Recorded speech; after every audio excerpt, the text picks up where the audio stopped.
Sous les yeux, le successeur de Walking Dead. Le marché du comics est bien orphelin depuis l'arrêt de Walking Dead, puisque cette série poule aux œufs d'or, arbre qui cachait la forêt pendant longtemps, eh bien s'est vendue à des millions d'exemplaires, est devenue, vous le savez, une série télé à succès qui a donné elle-même des spin-offs et une multitude de séries diffusées sur différents canaux, véritable phénomène de l'édition, plus de 5 millions d'exemplaires vendus en France, et surtout une thématique que beaucoup d'éditeurs ont essayé de suivre, le zombie, le film apocalyptique, le récit de fin du monde.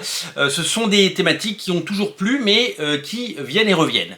Beaucoup d'auteurs se sont essayés aux zombies, à tout ce que ça peut générer comme type de bande dessinée, comics, manga ou autre, littérature également, mais eh bien on n'a jamais trouvé quelque chose à la hauteur de ce récit. Alors évidemment, si un successeur voulait arriver, eh bien il faudrait évidemment attendre, il faudrait s'inscrire dans la durée pour voir si le phénomène arrive, le phénomène persiste, savoir si le public adhère, savoir si tout simplement le succès est au rendez-vous. J'ai découvert, eh bien, pas plus tard qu'hier, parce que je l'ai dévoré dans le train en rentrant du boulot, Phantom Road de Jeff Lemire.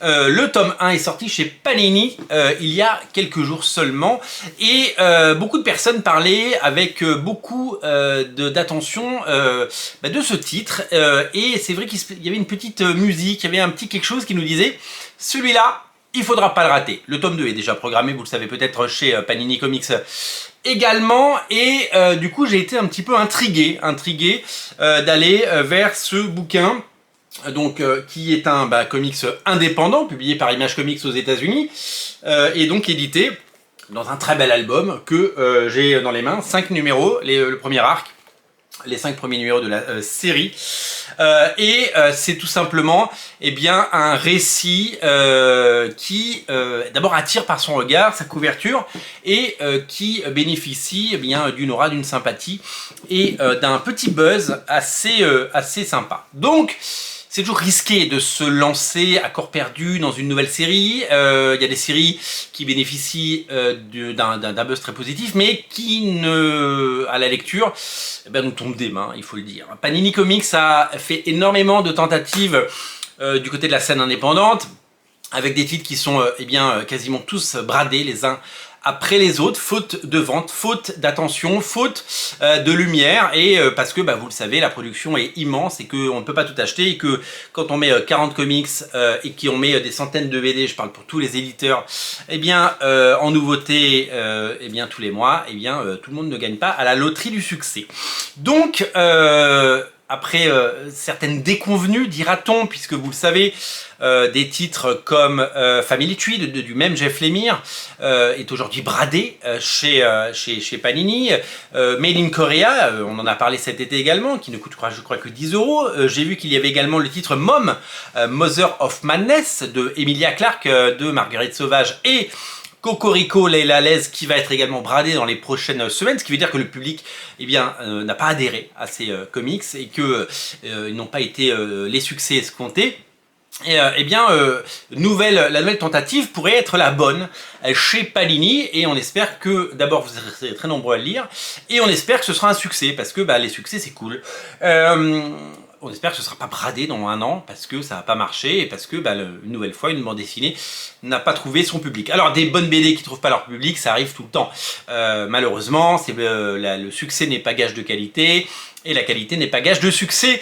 C'est évidemment bien malheureux. Aux manettes de ce Phantom Road, et après on va parler du titre, il y a deux auteurs que vous connaissez. Le premier, c'est un scénariste superstar, il a travaillé un peu chez Marvel, mais c'est pas pour ça qu'on retient sa carrière, c'est surtout notamment à travers les comics qu'il a fait soit en indépendant, soit chez DC Comics, et qui sont notamment publiés dans la collection Urban d'Urban Comics.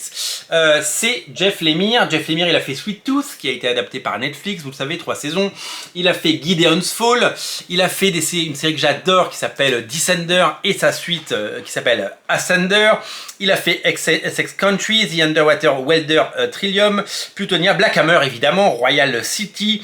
C'est vraiment un auteur hyper complet et c'est un auteur à la carrière vraiment folle. Il repart d'ailleurs chez Boom Studio, vous le savez, eh bien avec une nouvelle série régulière qu'il va dessiner, et il repart chez DC Comics avec un titre Absolute, j'ai plus de Green Lantern peut-être, un titre de la collection Absolute, et puis plein d'autres projets.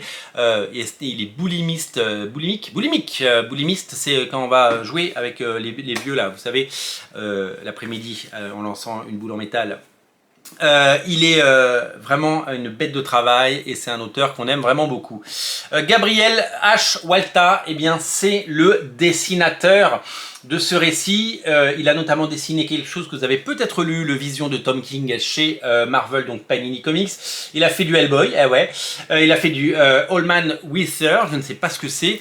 Et je voudrais pas me tromper, mais il a fait eh bien d'autres récits. Il a fait du Doctor Strange évidemment. Il a fait voilà, Saint-Tienne pour TKO Studio, publié également chez Panini. Voilà, tout simplement. Donc Phantom Road, eh bien c'est d'abord 2 auteurs confirmés et talentueux.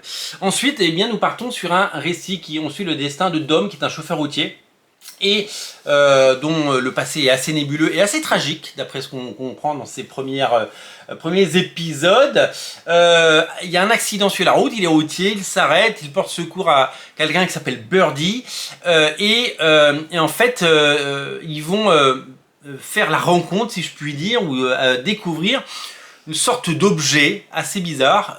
Quand ils le touchent, eh bien ils sont au même endroit, mais dans une sorte de dimension parallèle, avec donc le même décor, mais un truc peuplé d'âmes en peine, qui rappellent évidemment les zombies de Walking Dead, mais qui sont beaucoup plus passifs, si je puis dire, qui sont beaucoup plus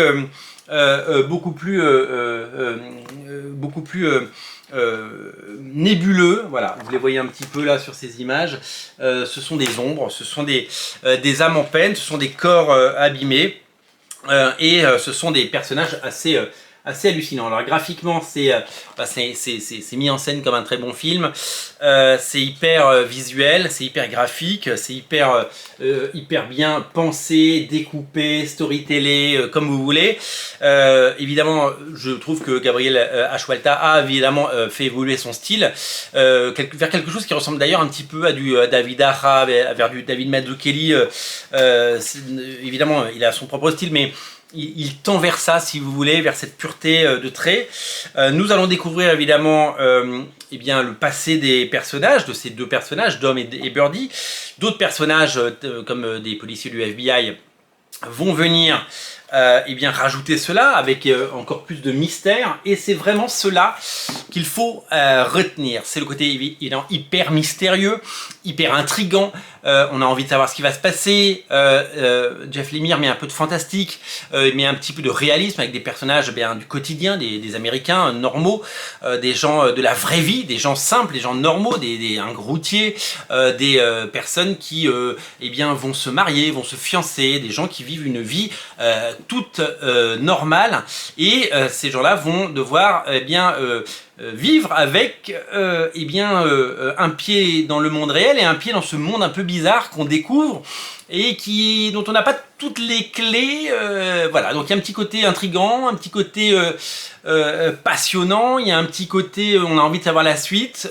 C'est vraiment hyper maîtrisé au niveau de l'écriture, et ça mélange évidemment des scènes de caractérisation avec des personnages qui parlent entre eux et qui apprennent à se découvrir, mais également eh bien, ces scènes d'action dans lesquelles eh bien, la menace est tout à fait réelle, et où ces créatures eh bien, ne sont pas là que pour observer, et sont aussi là. Ça rappelle évidemment graphiquement, alors même si c'est en couleur, je vous l'ai dit, dans son ambiance, dans sa structure et dans son récit, ça rappelle évidemment un récit comme Walking Dead pour beaucoup de thématiques.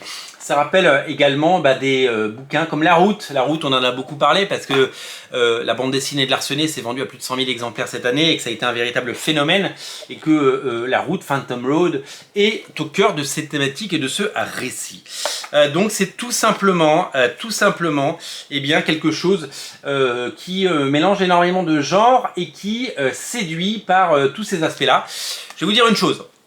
Je prends le train quasiment tous les jours pour aller travailler et du coup je me nourris de beaucoup de bandes dessinées et beaucoup de lectures. Il y en a certaines et au bout de 10 pages je me dis c'est pas possible, c'est pas pour moi, c'est mal écrit, etc. Les mauvaises BD j'en parle très rarement, hein. Les mauvais comics j'en parle très rarement sur cette chaîne et en général parce que ça ne m'intéresse pas, je préfère parler des bonnes choses et raconter des choses joyeuses. On m'avait dit que Phantom Road c'était bien, et bien j'ai été séduit, j'ai très envie de lire la suite.